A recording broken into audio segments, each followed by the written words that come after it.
जब से मैंने आप लोगों को ये चैप्टर करवाना शुरू किया क्लोजेटिव वर्ब का, इसके अंदर आप लोगों को मैंने बताया था कि क्लोजेटिव वर्ब क्या होती है और इस क्लोजेटिव वर्ब के अंदर हमें कौन सी चीजें पढ़नी है, जिसके अंदर एक तो मैं आप लोगों को यूज ऑफ मेक करवा चुका। आज की इस क्लास के अंदर हम ये यूज ऑफ गेट या हैव देख रहे हैं और एक साथ में ही मैंने आपको बताया था कि यूज ऑफ ए हेल्प। ठीक है, तो आज देखिएगा इस यूज ऑफ गेट या हैव के अंदर जो हम देखने वाले हैं, इसके कई सारी अलग अलग टाइप हैं और ये जो टाइप हैं, इन टाइप्स के अंदर कैसे कैसे सेंटेंस बनते हैं, ये सेंटेंसेज आपको मैं करवाऊंगा। आपको केवल और केवल हर एक टाइप के अंदर ये जो स्ट्रक्चर है, इस स्ट्रक्चर को आपको ध्यान में रखना है।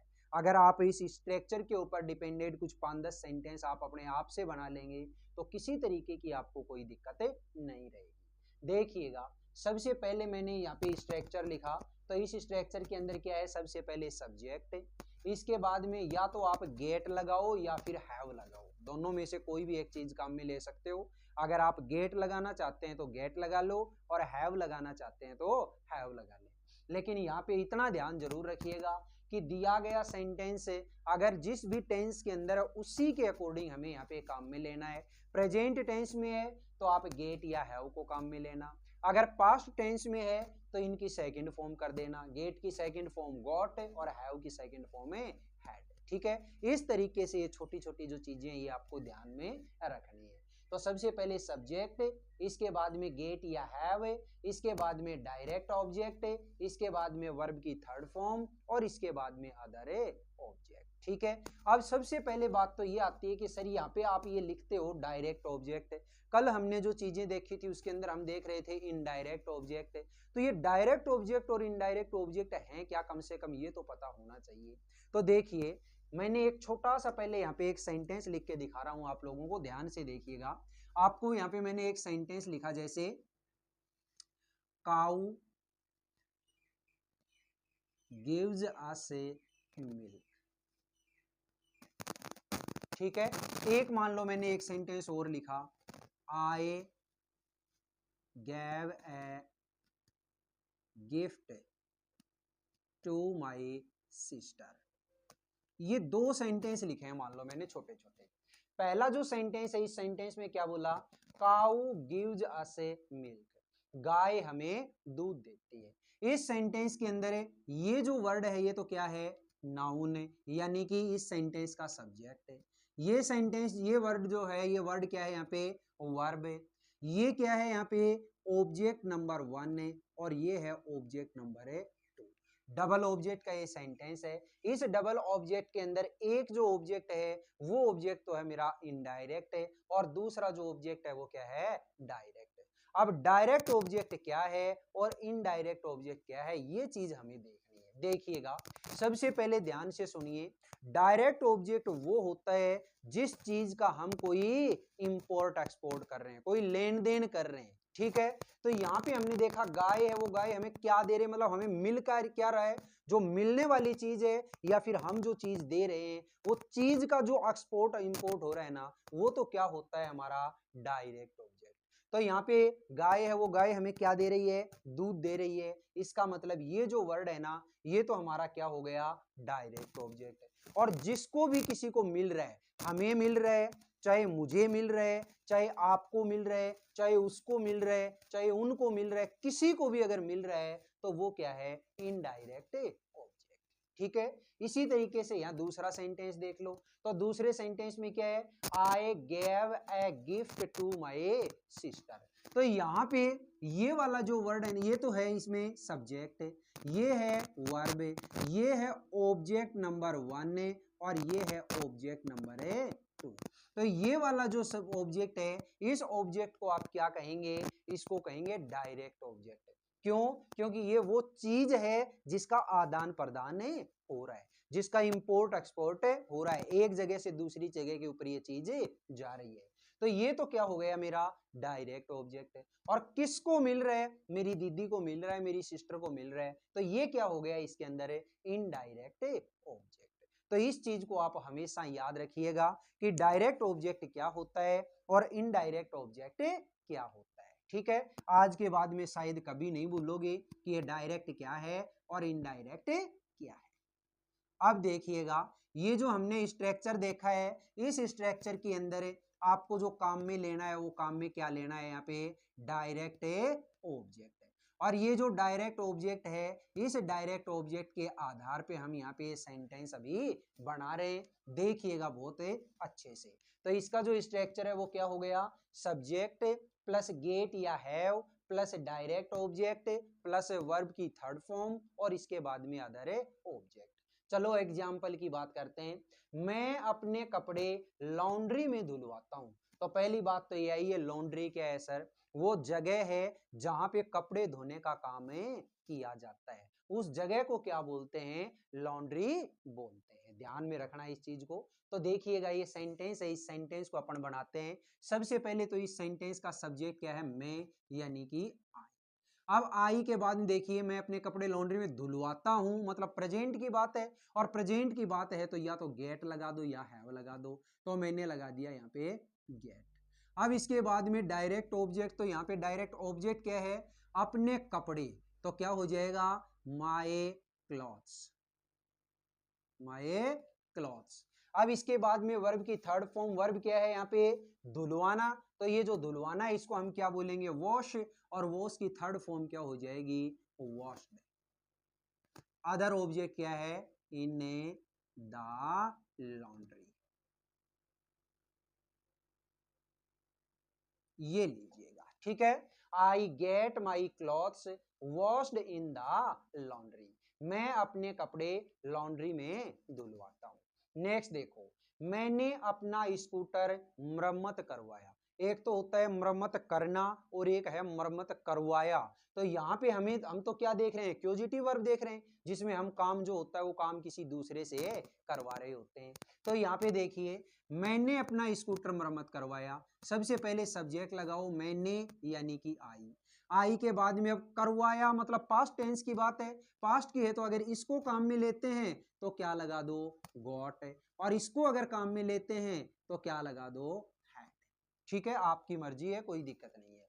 अब इसके बाद में डायरेक्ट ऑब्जेक्ट, इसमें डायरेक्ट ऑब्जेक्ट क्या है, अपना स्कूटर, यानी माय स्कूटर। फिर इसके बाद में मेन वर्ब की थर्ड फॉर्म, तो मेन वर्ब क्या है इसमें, मरम्मत करना, और मरम्मत करना को क्या बोलेंगे, रिपेयर, उसकी थर्ड फॉर्म हो जाएगी रिपेयर्ड। ये आई गॉट या फिर I had my scooter repair, मैंने अपना स्कूटर मरम्मत करवाया। ये थी इस यूज ऑफ गेट या हैव की फर्स्ट टाइप। अब बात करते हैं सेकंड टाइप की। और सेकंड जो टाइप है, इस सेकंड टाइप के अंदर क्या है वो देखो, subject plus have plus to get plus direct object plus V3 plus other object. अब एक चीज बताओ, क्या आप लोगों को कभी कोई ऐसी चीज याद आ रही है क्या जो मैंने आप लोगों को करवाई हो, ये ऐसे वाला, ये जो मैंने आप लोगों को ये जो वर्ड लिख करके दिया है, ऐसा वर्ड पहले भी कभी देखा है क्या, बिल्कुल देखा होगा। याद करिएगा, आपने has to, have to, had to, ये वाली जो चीजें हैं ये चीजें जरूर पढ़ी होंगी। और यहाँ पे देखो हैव टू ही दिखाई दे रहा है आपको। तो जब भी आपको ये has to, have to, had to ऐसी वाली चीजें अगर मिल जाती हैं, तो वहां पे ये मानिएगा कि आप कोई वो काम कर रहे हैं या वो काम करवा रहे हैं जो आपको मजबूरी में करना या करवाना पड़ता है। मतलब आप खुश होकर के नहीं कर रहे वो काम आप किसी के दबाव में कर रहे हो, किसी की मजबूरी बस आप कर रहे हो। तो वहां पे हम क्या काम में लेते हैं, हैव टू, हैज टू या हैड टू। हमें तो यहाँ पे ये स्ट्रक्चर देखना है, और स्ट्रक्चर देखना है तो इसी स्ट्रक्चर के ऊपर डिपेंडेंट सेंटेंस देखो। जैसे मुझे कमरा साफ करवाना पड़ेगा, पड़ेगा इसका मतलब क्या है कि आप राजी होकर के नहीं करवा रहे, आपकी मजबूरी है वो काम है करवाना। तो देखिए सबसे पहले सब्जेक्ट, सब्जेक्ट क्या है यहाँ पे, आई। आई के बाद में आपको क्या लगाना है, हैव टू। अब इसके बाद में गेट, ठीक है। इसके बाद में डायरेक्ट ऑब्जेक्ट है, तो डायरेक्ट ऑब्जेक्ट क्या है इसके अंदर है, कमरा। तो ये लिखिए, I have to get the room. फिर इसके बाद में वर्ब की थर्ड फॉर्म, तो वर्ब की थर्ड फॉर्म, वर्ब क्या है इसमें, साफ करना, साफ करवाना, और साफ करना को क्या बोलेंगे, क्लीन, उसकी थर्ड फॉर्म क्या हो जाएगी, क्लीन। ये लो, I have to get the room clean, मुझे कमरा साफ करवाना पड़ेगा, सॉरी पड़ेगा, इसका मतलब क्या है यहाँ पे देखिए, एक छोटी सी चीज अपन ने छोड़ दी, आई विल हैव टू, पड़ेगा मतलब फ्यूचर टेंस की मजबूरी है ना। आई विल हैव टू, आप इसकी जगह पे आई शैल हैव टू भी लगा सकते हैं, कोई दिक्कत नहीं। I will have to get the room cleaned. Next देखिए, उसे तुरंत कपड़े सिलवाने पड़े, तुरंत कपड़े सिलवाने पड़े मतलब पास्ट टेंस की बात हो गई। तो देखिए उसे यानी कि या तो ही या फिर शी। अब इसके बाद में क्या लगाना है, हैव टू हैड टू, तो यहाँ पे तो देखिए पड़े यानी पास्ट टेंस की है तो क्या लगाओगे, हैड टू। फिर इसके बाद में क्या है, गेट, ये लगाया। इसके बाद डायरेक्ट ऑब्जेक्ट, तो डायरेक्ट ऑब्जेक्ट क्या है इसमें, कपड़े, और कपड़े जो है वो कपड़ों के लिए क्या बोलोगे, ड्रेस, तो ये लीजिए द ड्रेस। फिर इसके बाद में वर्ब की थर्ड फॉर्म, वर्ब क्या है इसमें, सिलवाना, और सिलवाना को क्या बोलोगे आप, SEW, शू मतलब सिलवाना, और इसकी थर्ड फॉर्म जो होगी वो क्या हो जाएगी, शोवन, SEWN, तुरंत यानी इमीडिएटली।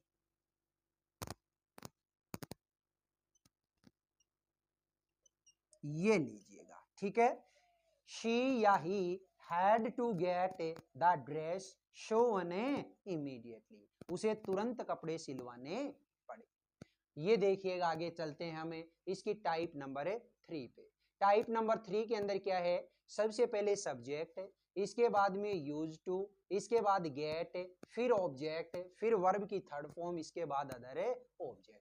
देखिएगा दोस्तों, यहाँ पे ये वाला जो वर्ड है, ये वर्ड कहीं पे आपने पढ़ा है क्या पहले, सर बिल्कुल पढ़ा है। याद करो हमने मॉडल पढ़े थे, और उस मॉडल वाले सेंटेंस के अंदर आप लोगों को मैंने यूज टू के बारे में बहुत अच्छे से बताया था, और वहां पे यूज टू है, इस यूज टू के बारे में आप लोगों को मैंने क्या बोला था कि यूज टू हम वहां काम में लेते हैं, ऐसी जगह पे हम काम में लेते हैं जो हमारी कोई पुरानी आदत थी, वो आदत पहले तो हमारे अंदर थी लेकिन अब हमने वो आदत छोड़ दी है, यानी पुरानी आदत को शो करवाने के लिए, कोई ऐसी आदत, कोई ऐसी हैबिट जो पहले तो हमारे अंदर थी लेकिन अब वो आदत, वो हैबिट छूट चुकी है, उसको शो करवाने के लिए क्या काम में लिया जाता है, यूज टू काम में लिया जाता है। चीजें पहले वाली हैं, कोई अलग नहीं है, लेकिन बस इनके अलग अलग स्ट्रक्चर अब हमें पढ़ रहे हैं। तो दोबारा देखिएगा स्ट्रक्चर, सबसे पहले सब्जेक्ट, इसके बाद यूज टू, इसके बाद गेट, फिर ऑब्जेक्ट, फिर V3, फिर अदर ऑब्जेक्ट। चलो एग्जाम्पल बनाते हैं। देखिए, मैं नौकर से कमरा साफ करवाया करता था, यानी करता था, अब नहीं करता, पहले करवाता था मैं, ठीक है, पहले मेरी ये आदत थी, अब तो मैं खुद ही कर लेता हूं। तो देखिएगा सेंटेंस का सब्जेक्ट क्या है, सबसे पहले मैं यानी कि आई के बाद में अब क्या लगाओगे आप, यूज टू, तो ये लो यूज टू, इसके बाद में क्या लगाओगे, गेट, ठीक है। फिर इसके बाद में अब ऑब्जेक्ट, तो ऑब्जेक्ट क्या है इसमें, कमरा, और कमरा यानी द रूम। फिर इसके बाद में क्या करोगे, V3। अब वर्ब क्या है इसमें, साफ करवाना, और साफ करवाना को हम क्या बोलेंगे, करना या करवाना को क्लीन, उसकी थर्ड फॉर्म है क्लीन, ये लीजिएगा, ठीक है। I use to get the room cleaned, मैं रूम साफ करवाया करता, किससे, नौकर से, फ्रॉम द सर्वेंट, ये ठीक है। I use to get the room cleaned from the servant, या फिर आप यहाँ पे ये कह सकते हो बाई द सर्वेंट, और भी अच्छा रहेगा, ठीक है, बाई द सर्वेंट, मैं नौकर से कमरा साफ करवाया करता था। नेक्स्ट देखो, वह कपड़े लॉन्ड्री में धुलवाया करती थी, यानी पहले धुलवाया करती थी, अब तो खुद ही रगड़ के लगा लेती है, अब तो खुद ही साफ कर लेती है, धो लेती है। तो देखो वह, तो क्या लगाओगे, शी, इसके बाद में यूज्ड टू गेट, ठीक है। इसके बाद में अब ऑब्जेक्ट, तो ऑब्जेक्ट क्या है यहाँ पे, कपड़े यानी कि clothes, she used to get the clothes. इसके बाद में V3 क्या है, धुलवाना यानी कि वॉश्ड इन द लॉन्ड्री। ये she use to get the clothes washed in the laundry, वह कपड़े लॉन्ड्री में धुलवाया करती थी। अब देखिएगा टाइप नंबर 4 किसकी, इस यूज ऑफ गेट या हैव की। टाइप नंबर 4 की बात करते हैं। सबसे पहले सब्जेक्ट, इसके बाद में कीप ऑन गेटिंग, ये वर्ड लगाना है आपको, keep on getting plus object plus V3 plus other object. अब देखिएगा ये जो वर्ड है, इस वर्ड को देख करके आपके दिमाग में कुछ आ रहा है क्या? Keep on getting, keep on getting का मतलब क्या है? कोई ऐसा काम है जो फिलहाल जारी होने की स्थिति के अंदर हो, ठीक है, मतलब वो जो काम है वो काम हमारा चलता रहता है, उसके लिए हम क्या काम में लेते हैं? Keep on getting. तो अब देखो सेंटेंस क्या है, वह हमेशा दूसरों से काम करवाता रहता है, यानी काम करवाता रहता है, तो यानी जारी है ना। तो इसके लिए देखिए सबसे पहले सब्जेक्ट है ही के बाद में अब क्या लगाओगे? Keep on getting. तो यहाँ पे देखिए करवाता रहता है मतलब प्रेजेंट सिंपल का सेंटेंस है, और प्रेजेंट का है तो आप ही के साथ में कीप नहीं लगाओगे, ही के साथ क्या लगाओगे? कीप्स, ठीक है, कीप्स ऑन गेटिंग, ठीक है। अब इसके बाद में क्या है? ऑब्जेक्ट। तो ऑब्जेक्ट क्या है इसके अंदर? ऑब्जेक्ट है इसमें काम, he keeps on getting a work, ठीक है। वर्ब क्या है? वर्ब है इसमें करवाना, और करना या करवाना क्या बोलेंगे? डू। सेकंड फॉर्म डिड और थर्ड फॉर्म है डन, हमें तो थर्ड फॉर्म काम लेनी है डन, ठीक है। He keeps on getting work done by others, ये लो, ठीक है।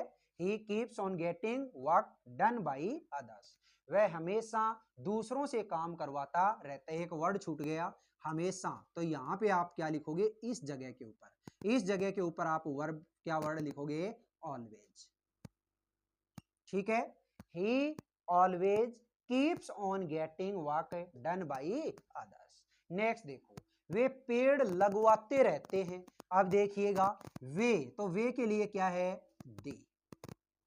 फिर इसके बाद में आपको क्या ये वर्ड है? कीप ऑन गेटिंग ट्रीज,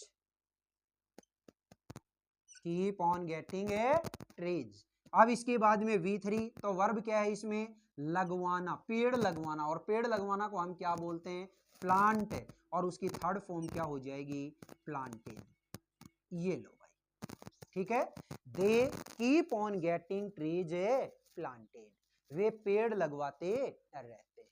तो देखिएगा मेरे दोस्तों, आज की इस छोटी सी क्लास के अंदर मैंने इस क्यूजिटिव वर्ब का, ये मानिएगा इस यूज ऑफ गेट या हैव की जो मतलब सेकंड टाइप है, इस टाइप के बारे में आप लोगों को कई सारी अलग अलग टाइप आपको बताई, और ये जो टाइप है इन हर एक टाइप के अंदर मैंने यहाँ पे आप लोगों के सामने दो एग्जाम्पल भी आपको बताए हैं।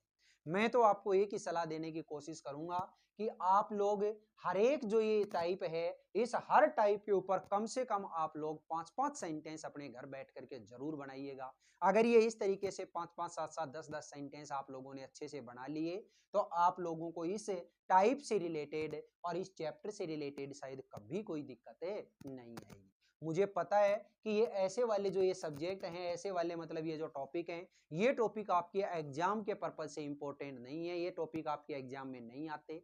आपके एग्जाम के अंदर जो आने वाले टॉपिक हैं वो हमारे पहले से ऑलरेडी अपन ने इसके ऊपर डाल रखे हैं चैनल के ऊपर, और भी बार बार अपन डालते रहेंगे, कोई दिक्कत नहीं है। लेकिन ये ऐसे वाली जो चीजें हैं, ये चीजें आपके स्पोकन इंग्लिश के लिए वेरी वेरी इंपॉर्टेंट है, इसलिए आप लोगों को इसके ऊपर ज्यादा से ज्यादा प्रैक्टिस करनी है, ठीक है। बताइएगा आज की ये जो छोटी सी क्लास थी, ये क्लास आपको कैसी लगी? अगर ये क्लास वाकई में आप लोगों को अच्छी लगी है, आपके लिए कुछ हेल्पफुल साबित हुई है, तो आप इस क्लास को ज़्यादा से ज़्यादा लाइक करिएगा, शेयर करिएगा, कमेंट बॉक्स में कमेंट करके ज़रूर बताइएगा, और अपने इस चैनल को अगर आपने अभी तक सब्सक्राइब नहीं किया तो प्लीज़ इसे सब्सक्राइब करके पास वाले बेल आइकन को जरूर प्रेस करिएगा। फिर मिलेंगे अपन अगले वीडियो में, तब तक के लिए आप हंसते रहिए, मुस्कुराते रहिए, और बहुत शानदार तरीके से अपनी इन क्लासेज का आनंद लेते रहिए। All the best, see you again next time.